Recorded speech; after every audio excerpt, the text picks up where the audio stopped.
وابراهيم صلاح جون وقطه جون ونور السيد جون ومحمود فتح الله من ضربه جزاء جون، وتم طرد محمد ابراهيم في لعبه كده خشنه تم طرده، وفي النهايه كسبوا 8-0.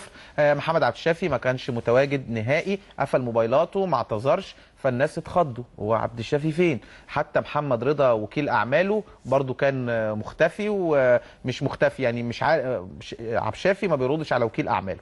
في النهايه انا شخصيا قدرت اوصل لمحمد عبد الشافي. محمد عبد الشافي ما عندوش مشكله عن طريق يعني الاعداد عندنا. محمد عبد الشافي ما عندوش مشكله، محمد الشافي مش بيهرب، محمد الشافي هيكون متواجد في التمرين بكره. ولكن محمد عبد الشافي اللي ما يعرفوش محمد عبد الشافي، محمد الشافي شخصيه خجوله جدا، ولد مؤدب جدا، ما بيتكلمش في الفلوس. عارف الناس اللي هي بتتكسف بتيجي تقول لها تاخد كام بتتكسف؟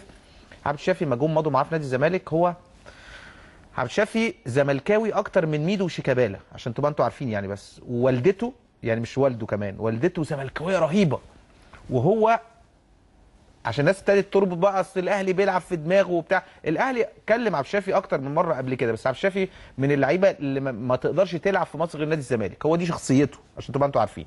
ولكن بسبب كسوفه وان هو محترم وان هو مؤدب، في الاخر المؤدب في الزمن اللي احنا فيه ده بيطنش، اللي بيولي دراع النادي بياخد فلوس.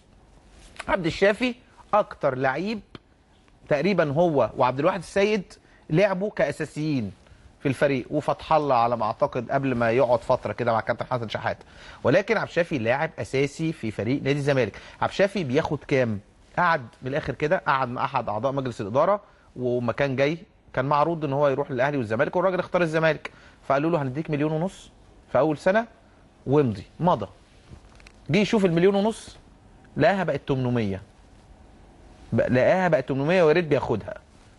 في ناس بتاخد 5 وفي ناس بتاخد 6 وفي ناس بتاخد 7 وفي ناس بتاخد ب4 مليون، واللاعب الاساسي بياخد 800 ما بياخدهمش. وفي ناس اللي بياخد 6 و7 ما بيلعبوش، واللي بياخد 800 بيلعب اساسي كل الماتشات. يعني انتوا فاكرين ما عملت حديث مع ممدوح عباس بعد ما رجع، كنت كلمته في الموضوع ده، قال تمام وهيتغير له العقد بتاعه وما اعرفش ايه، ولا حد عمل اي حاجه، ولا ان الولد بيجي التمرين ويمشي، يجي التمرين ويمشي ويلعب وقافل بقه. طب طالما انت كده يبقى لازم يتداس عليك. لكن اللي هيلوي دراع النادي، هي دي السياسه عندنا. هل هي دي بقت سياسه؟ خلاص الوي تاخد حقك، اعمل كسر تاخد حقك، اضرب تاخد حقك. هي دي بقت سياسه؟ بصراحه محمد عبد الشافي قيمه كبيره، واللاعب بقى له 3 4 ماتشات حتى مستواه بعيد عن مستواه، بيفكر كتير، ولكن اللاعب ما امنش مستقبله لغايه دلوقتي. ومن المفترض ان لاعب في احترام عبد الشافي لنادي الزمالك وفي احترامه في التزامه، وعمره ما شفته طلع عمل حديث ولا شتم، لعيب دولي بيلعب اساسي في ناديه، ما بياخدش انذارات، لاعب بيلعب 90 دقيقه، مؤثر مع فرقته، وبتدوسوا عليه ليه؟ بتدوسوا عليه ليه؟ ايه السياسه دي؟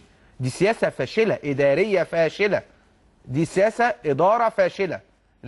لازم اللعيب المحترم الملتزم اللي بيلعب دولي يتحط فوق الراس وياخد احسن من اي حد ما بيفيدش الفرقه، ما بيلعبش دولي. ايه ده؟ ايه المعايير اللي بقت متغيره عندنا في مصر؟ نروح لكلام برضو على عبد الواحد السيد.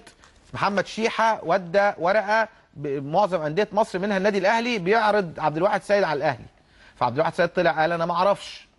فطبعا هو الكلام اللي يعني بغض النظر عبد الواحد يعرف وما يعرفش، كلام مش منطقي. زي وكيل يعني مثلا ممكن ابو تريكه عقده ينتهي فالوكيل يروح عرضه على الزمالك وعلى انديه، حاجه مش منطقيه. في لعيبه ما ينفعش تلعب هنا وفي لعيبه ما ينفعش تلعب هنا. بس جوه النادي انا بقول لكم بقى اللي بيتقال لي جوه النادي زعلانين من عبد الواحد ليه؟ لان في تصريحات كتير بتطلع هم بيقولوا ان عبد الواحد هو اللي بيقولها. يعني مثلا تصريح يطلع يقول لي 750,000 دولار، مش هيقبل اقل من 750,000 دولار، فيجي عبد الواحد بعد كده ينفي انا ما قلتش الكلام دوت.